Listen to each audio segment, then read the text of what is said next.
Hello, Glenn from Vet and Pet Direct. Storm season in Australia unfortunately means that there's lots of pets that, particularly dogs, that don't like storms. Storm phobias or storm anxiety is certainly a really common problem, unfortunately.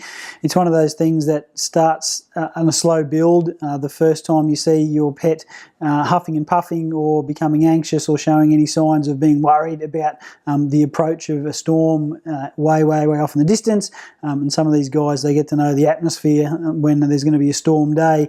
Really, that's the time to try and intervene to help these pets before the anxiety starts to escalate, because unfortunately it really seems to happen that way. So there's a number of different things you can do, and I'll take you through some of the different options that you can use to try and de-escalate the problem.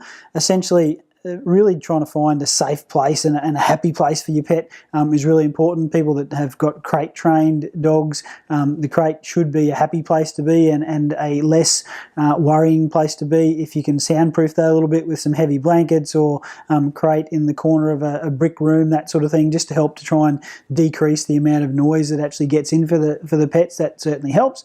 You can try some counter conditioning when that storm first rolls in. I've got a few clients that go out and play ball if the dog's a ball chaser, or some food treat rewards, or some good play toy time, and that can help to make the storm like a fun experience. If the dog's really worried about storms, that's probably not going to be enough to reduce their anxiety about the whole situation. But there's a number of different things you can use before you leap for the prescription medications. Definitely prescription medications are a big help to some pets, but there's a few other things you can try before that. Definitely storm shirts or thunder shirts, a compression garment of some sort. Most pets seem to respond well to. I sort of say 60 to 70% of pets see a positive reaction to it. Little Felix is modelling this one here. It's mostly a dog problem, but you can use them on cats as well. They're just adjustable. Basically, they're a compression garment that just squeezes the body a little bit. It puts pressure on the chest and on the rib cage. Actually increases the release of serotonin in the brain, which is a feel-good neurotransmitter, just to help the pet to feel more comfortable in its surroundings effectively. They're quite lightweight. They're not designed to keep the pet warm. They're just there to add that compression. So they can use it in summer. Pets don't sweat. They're only cool themselves down by panting. So it's a really good option that I find to just try and de-escalate those symptoms. And if you know you're not going to be home for the day and storms are a possibility, whacking that thunder shirt on before you go to work or go out for the day, it really assists lots and lots of pets. There's lots of supplement options that you can use. There's things like Zilkine, which is relatively new to the market. It's a casein protein that's been hydrolyzed or just sort of broken down for absorption a little bit. So it's basically a milk-based supplement.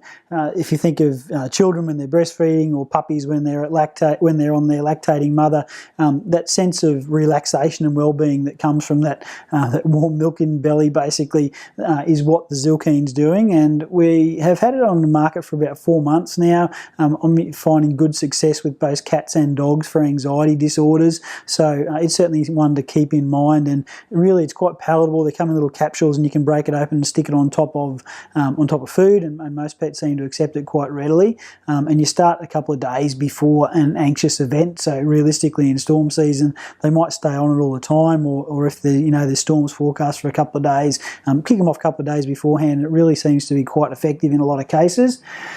There's some other supplements that you can use, things like tryptophan. Tryptophan is a precursor for serotonin in the brain. There's a number of different pastes and powdered forms of tryptophan. They've usually got some B group vitamins in there, which is sort of part of the pathway for the body to produce those neurotransmitters. It just helps to just tip the body into a less anxious state. And these guys, a lot of the time, it's a multitude of things sort of give you the best result. So maybe it's a thunder shirt and a supplement of some sort, just to give the best result that we can, because it's just such a big problem for these guys. One of my girls at home has got some anxiety troubles from both noises and separation a little bit.